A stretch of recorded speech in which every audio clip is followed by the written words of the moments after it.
Uranus is like, haha, I'm gonna meddle in this.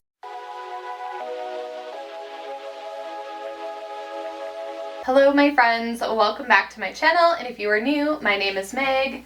This is Mika, who's trying to eat my hair, and this is Moon Magic Spirit, and happy Aquarius season. We're here to talk about Aquarius season. I hope you really don't mind Mika here. We're going to have to get through the video because what she wants, she gets, and she loves to live on my shoulder.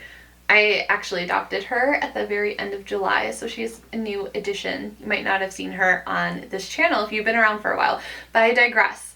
Aquarius season arrived on January 19th, and its innovative, forward-thinking energy is going to carry us through February 18th when we enter the very dreamy depths of Pisces season. Kind of wild to be thinking about Pisces season right now in January and how Pisces season carries us through March, but I digress. Aquarius is an air sign, and they are very much motivated and ruled by intellect, communication, and most importantly, community. When we think of Aquarius, we think of the water bearer pouring a vessel of water out into the collective. And that's why a lot of people think that Aquarius is a water sign, because of the water vessel. Aquarius is also known for challenging the status quo. I mean, a big topic right now in the astro world is Pluto being in Aquarius for good for the next 20 years and all these dramatic changes that are going to happen. And that's because Aquarius pushes back. Aquarius question things. They question authority. They're like, but is this good for the collective? Is this good for the community? What can we bring to the table? What innovations can we have and can we do to make things better for the people, instead of more like the Capricorn view of like, how can we make things better for capitalism? Bless you. It's more it's more so how can we make things better for our community and our friends and our neighbors. They are very involved in humanitarianism and envisioning a better social structure. And Aquarius can also sometimes be called the rebel of the Zodiac, where really it's more about how their motivation lies in progressing and uplifting others.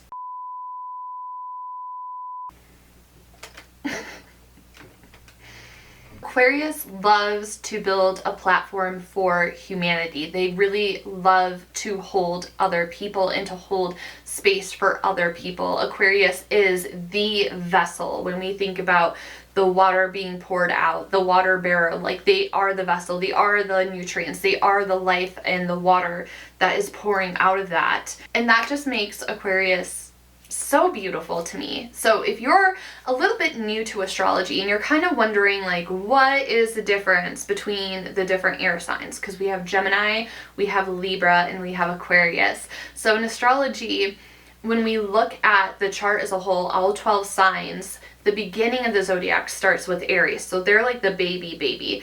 And then we have all the way through Pisces, which is like the most mature sign, because they've gone through all these cycles and all these lessons, and we arrive at the end with Pisces. So when we think about each element and the signs within those elements, we have like a little baby sign, we have a middle sign, and then we have the more evolved, mature sign. So when it comes to Gemini, they're like the very curious observer in the lunchroom, right? Like they're the ones walking around, seeing what everybody is eating. They're like taking notes. They're like, oh, that looks really good. That looks really good. Where did you find that? How did you make that? Like, where did we get all these things from? They're wondering why people chose to eat what they did for lunch. They're wondering what the ingredients are. They're wondering why people chose those foods. So then when we have Libra into the mix, Libra is more about sharing their food with others, like having that kind of like small community care. So like if they're sitting at a table with like 10 people, they're like,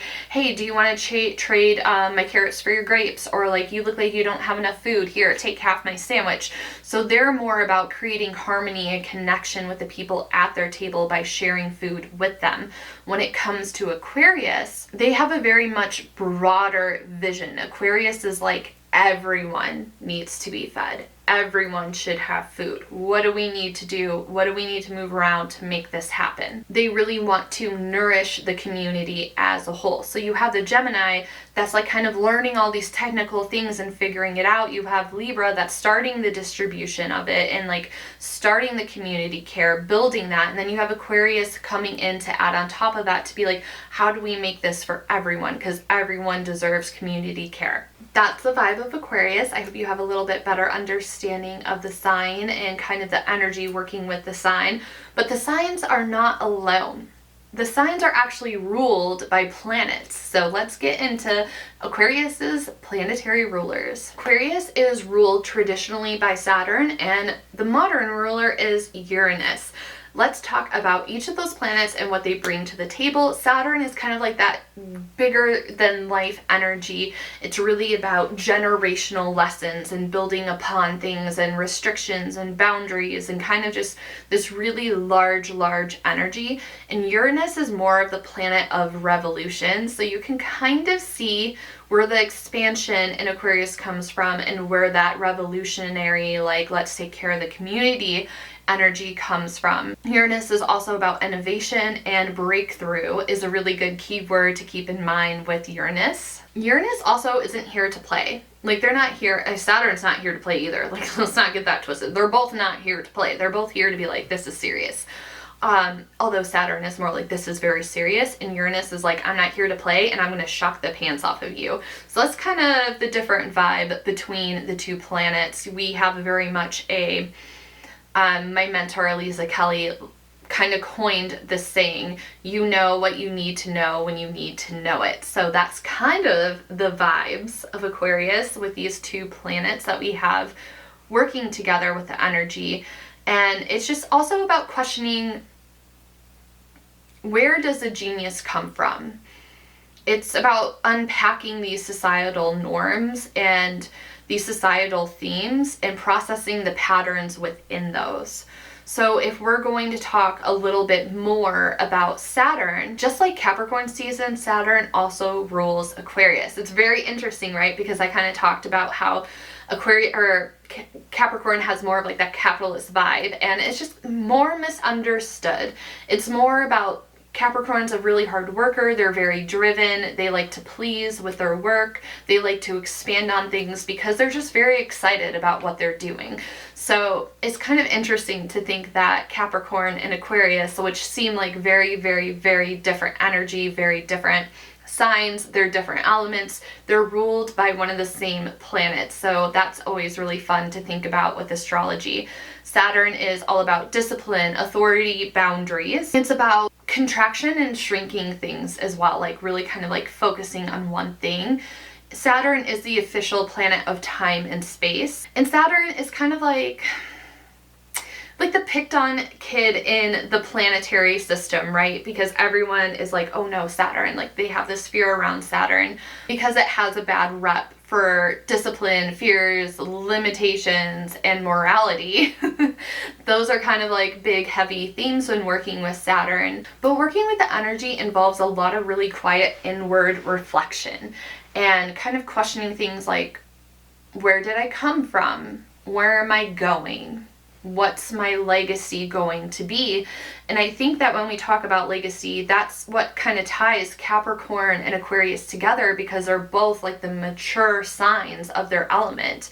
Capricorn is like the ultimate earth sign, and Aquarius is the ultimate air sign. So it's very much like we're working on this very big collective legacy. What's my legacy?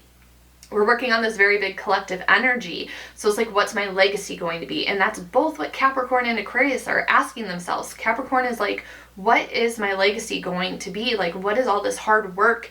Like, what am I doing with it? And Aquarius is like, what is my legacy going to be on a humanitarian level? So they're both asking these really deep philosophical questions. It's not just like all doom and gloom like pop astrologers like to play into with Saturn, which they do for views, which is just disappointing, so use discernment with who you follow. Working with Saturn is really about figuring out what obstacles do you need to overcome? What do you need to take charge of in your life in order to grow, in order to expand, in order to become an authority of your destiny? That is very much Saturn. Very big, very deep. Now moving on to Uranus, who is the modern ruler of Aquarius. This is like the futuristic planet. So like think the Jetsons, like that vibe, like that kind of futuristic. Like we're thinking way out there. How are things going to be different? How are things going to be improved? How are we going to make our lives easier? They're very also heavily focused on technology in the Jetsons, and Uranus is very much about future technology. And because Uranus always wants to be innovative, they tend to bring this like sense of unpredictability to the table with their innovation. So while they love change and transformation, that doesn't mean it's going to be easy, right? Because like change isn't easy. It's not going to be like, I'm going to do these little things. No, Uranus likes to shock, right? So like these changes can be very sudden and very jarring and very upsetting and like visceral when we're looking at everything as a big picture. And that's because Uranus likes to have this sense of rebellion to their innovation. So this is like the area in your birth chart that doesn't always want to fit in and conform to societal norms. That's like another way to think about Uranus energy, and along with Aquarius. So like Uranus is like the maverick of the planets. So that is a lot of food for thought. So let's kind of break it down into like a little bit more digestible pieces, and thinking about the planets in our day-to-day life, like how they show up in our energy. And if you want to learn how to work more with the planets, diving into stuff like this and like bringing like creating scenarios and being like, how would each planet respond to this scenario?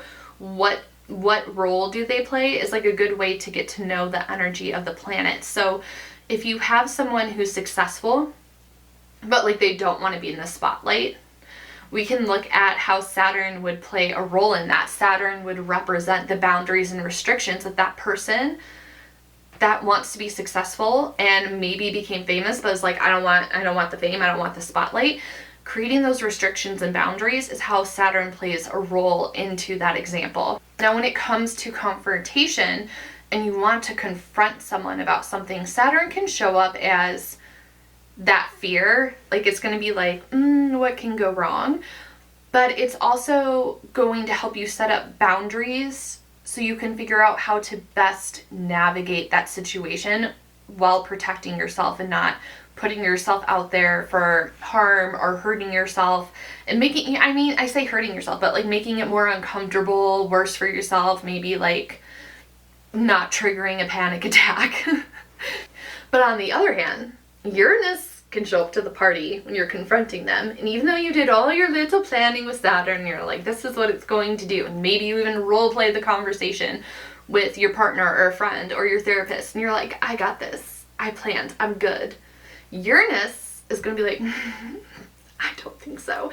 And they're going to bring the chaos and unpredictability to this conversation. So that could go a good way or a bad way, right? Because if Uranus is like, haha, I'm going to meddle in this, that means like it's going to go, the confrontation is going to go worse than what you thought. And you're going to be like, oh, I did not prepare for it to be this bad. Or to shock. Uranus could also be like, I'm going to be so unpredictable that this is going to be one of the best conversations you ever had. And you're going to be like, I did not think that was going to go so well. So Uranus can, kind of play either side of things. And the last example I will give you, since we're talking about technology, if you have a brand new invention that you created, Saturn is going to protect you with that contract, with that boundary, with that protection legally. That's how Saturn is going to show up to play in your brand new invention. And Uranus is going to be like the invention itself, because it's going to be like a new piece of technology. Like Uranus is that new piece of technology that's going to shock people and like get them excited about things. So I hope that kind of helped to bring some relatability to the planets. And now we're going to move on to our Air Magick spell. I don't know about you, but I mean, I've been feeling creatively blocked for years now. But I always feel like there's always like a sense of heaviness when we move into January, I feel like. And the mental clarity just isn't quite there. The inspiration is a little bit missing. So I thought it would be really great to do a spell for inspiration and mental clarity, because Aquarius is the perfect time to focus on clearing out our mental clutter and our physical clutter, but also sparking creativity and aligning with the future focused energy of Aquarius and Uranus. So this is going to help harness the power of the air element to bring clarity and innovation and welcome that into our lives, because our space just needs a little air and out, right? It's just a little stuffy in here. So let's fix that. All you truly need for this spell work is a journal or a piece of paper and a pen. Like truly, that's all you really need. If you want to have more of a vibe, if you want to set a scene, some extras could be a yellow candle to represent the element of air, or you can just use a white candle. Tea light candles, perfect. They are so inexpensive. You can get a pack of 1,000,000 of them at the dollar store. They're super great for quick spell work, especially if you are a fire sign and you're very impatient. Tea light, actually birthday candles. If you really want a quick spell, birthday candles. But tea lights are really great. It's just to set the mood, to set the vibe. And then if you do want to be extra, you can light some incense. If you want to burn your own incense, you can use some lavender and rosemary. Clarity and intellect, that's going to kind of represent the air element. The smoke of the incense represents the air element. So those are just some little fun sprinkles onto it. So let's go ahead and put our spell together. First, start by taking a few deep breaths to ground yourself.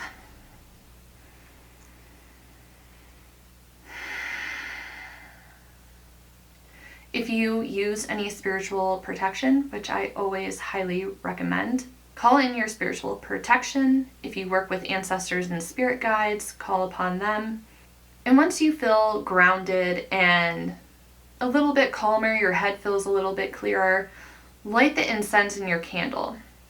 Imagine the air around you, the smoke from the incense, that the candle is cleansing your thoughts and clearing your mental fog.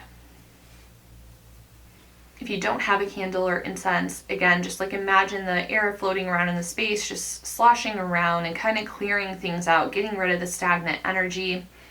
If it's comfortable for you, you can open up a window so the stagnant energy can go out there and you can envision the stagnant energy going out the window. Now we're going to tap into our Aquarius energy by reminding ourselves of their most well-known qualities: being innovative, being creative, having clarity, and more importantly, being the vessel. I want you to imagine yourself as a vessel and what you're going to pour out of your vessel. Now, if you need to connect even further, imagine a gentle breeze, again, carrying in clarity, carrying in new insights and new ideas while pushing the stagnant energy out, making room for new by pushing out the old. Once you feel relaxed, centered, and calm, it is time to begin with our journal prompts. What projects excite you right now? What do you feel is blocking your flow? What lights you up and inspires action? How can you challenge old patterns or beliefs to make way for something new? When in your life are you conforming out of fear of rejection or judgment? What long-term goals are you working towards that require more patience and perseverance? What small steps can you take each week to move towards this goal? You can feel free to answer all of these questions. Feel free to answer one or two of these. Whatever stands out to you the most is what's meant for you. Take a few minutes to pause the video and journal and come back for our incantation to wrap the spell up. Once you're finished journaling, you can either write down or say out loud or in your mind's eye, "Element of air, I call to thee. Breathe in clarity, set my mind free. Inspire my thoughts with wisdom and light. With your breeze, my path is bright. In air's embrace, my visions take flight. So mote it be. Close your eyes and take 3 more deep breaths. Imagine each inhale is drawing in inspiration, and each exhale releases blockages and self-doubt. You can either keep your paper in your journal, or if you are really, really good with fire safety, you can feel free to very safely burn your piece of paper. Or if you want, you can rip it up and trash it or compost it. Be sure to close this out by giving thanks and gratitude to the element of air and your ancestors and spirit guides if you called upon them during this working, and feel free to blow your candle out, or if you're again practicing fire safety and you're going to sit with it, you can sit with your candle for a while, whatever feels good. That is it, my friends. Remember, this Aquarius season calls on us to reflect how we interact with chaos, how we view innovation, and how we are acting on societal issues. Let me know if you like this style of video and if you would like to see one for each astrological season moving forward. If you would like to work with me further, everything is down there. The journal prompts, the incantation is also going to be written down there as well for you. So be sure to save this for later if you want to do the spell later. Thank you so much for your time and energy, and I will see you in the next one. Bye, everyone.